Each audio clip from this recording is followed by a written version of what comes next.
إن الذين يكتمون ما أنزلنا من البينات والهدى من بعد ما بيناه للناس في الكتاب أولئك يلعنهم الله ويلعنهم اللاعنون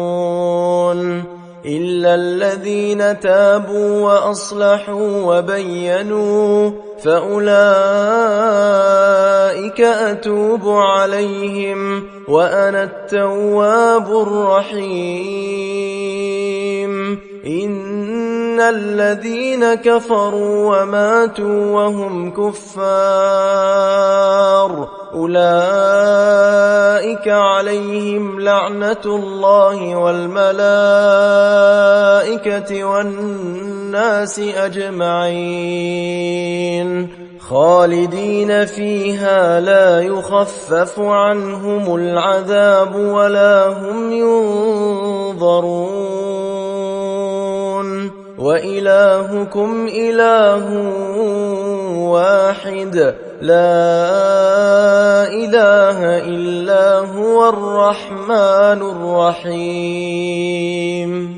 إن في خلق السماوات والأرض واختلاف الليل والنهار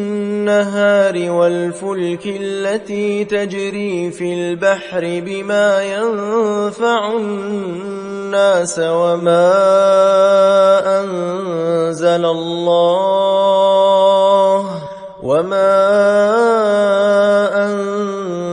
الله من السماء من ماء فأحيا به الأرض بعد موتها وبث فيها من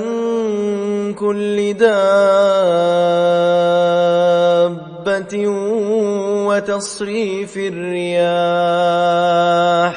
وتصريف الرياح والسحاب المسخر بين السماء والأرض لآيات لقوم يعقلون